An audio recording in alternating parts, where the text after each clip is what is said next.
Friends, आज हम पढ़ने जा रहे हैं कक्षा 6 का लेसन 4 चांद से थोड़ी सी गप्पें। तो चांद से थोड़ी सी गप्पें करने से पहले अगर आपने मेरे चैनल को लाइक सब्सक्राइब नहीं किया तो पहले लाइक सब्सक्राइब और शेयर कर दीजिए। तो चांद से गप्पें बड़ी मज़ेदार होने वाली हैं। इस कविता के लेखक है शमशेर बहादुर सिंह।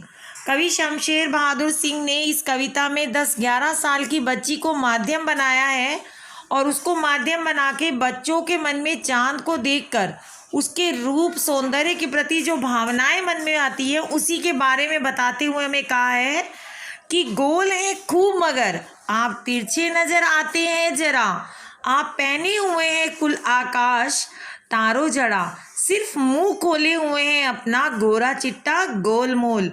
तो कवि कहते हैं कि 10-11 साल की जो बच्ची है वो कहती है कि चांद आप चंदा मामा आप गोल हैं पर आप तो मुझे तिरछे नजर आते हैं। आपने तारों से जड़े हुए पूरे आकाश के रूपी वस्त्र पहने हैं, या फिर ऐसे भी कहते हैं कुछ बच्चे कि आकाश रूपी आपने जो वस्त्र पहने हैं उसमें तारे जड़े हैं। आपका सारा शरीर सारे अंग इस आकाश रूपी वस्त्र में ढक गए हैं। हमें तो केवल आपका मुंह ही दिखाई दे रहा है और वो मुंह कैसा है, गोरा चिट्टा और गोल मटोल।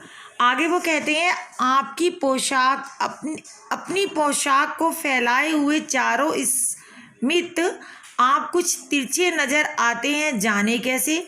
आगे बच्ची फिर कह देती है आपने अपनी जो आकाश रूपी पोशाक तारों से जड़ी पहनी हुई है वो गोलाई के आकार में चारों ओर फैला रखी है और अपने आप को पूरी तरह ढक रखा है। आपका कोई अंग नहीं दिखाई दे रहा, फिर भी आप मुझे तिरछे ही नजर आते हैं।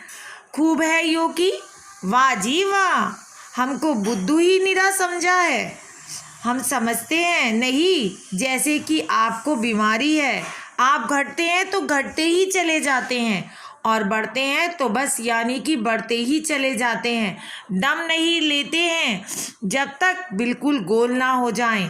बिल्कुल गोल यह मर्ज आपका अच्छा ही नहीं होने में आता है। अब 11 साल की जो 10-11 साल की बच्ची है, लड़की है, वो चांद को ताना मारती है, कटाक्ष प्रहार करती है कि सचमुच तुम खूब हो और आप हमें मूर्ख समझते हो। आपने हमें मूर्ख समझा है लेकिन हम जानते हैं आपको घटने बढ़ने की कोई बीमारी है जिसके कारण आप घटते हैं तो घटते ही चले जाते हैं और तब तक घटते हैं जब तक आप बिल्कुल लुप्त ना हो जाओ, और आप जब बढ़ते हैं तो बढ़ते ही चले जाते हैं और इतना बढ़ते हैं जब तक आप पूरा गोल ना हो जाओ। मुझे लगता है आपको कोई ना कोई रोग है, आपको कोई ना कोई बीमारी है जो आपको अच्छी ही नहीं होने देती। तो अब इस कविता में कुछ विशेषताएं हमारे सामने निकल कर आई हैं। पहली विशेषता है कवि ने चांद से बातें करने के लिए बच्ची को माध्यम बनाया है। चांद से बच्चों की बातें करने का बड़ा ही सुंदर वर्णन किया है। और इसकी दूसरी विशेषता कवि ने बताई है कि चांद के कृष्ण और शुक्ल पक्ष का बड़े सुंदर शब्दों में अभिव्यक्ति की है। आप जानते हो चांद के कृष्ण और शुक्ल पक्ष में चांद पूरा गोल भी होता है और उसमें बिल्कुल लुप्त भी होता है, तो उसकी बड़ी सुंदर शब्दों में कवि ने अभिव्यक्ति की है। तीसरा है भाषा बड़ी सरल सुबोध और प्रभावशाली है, सीधा हम पे प्रभाव डाल रही है। चौथी विशेषता है चांद के रूप सौंदर्य का कवि ने बड़ा ही सुंदर वर्णन किया है बच्ची के माध्यम से। तो अगर आपको मेरी वीडियो पसंद आई हो तो लाइक सब्सक्राइब जरूर करें। Thank you.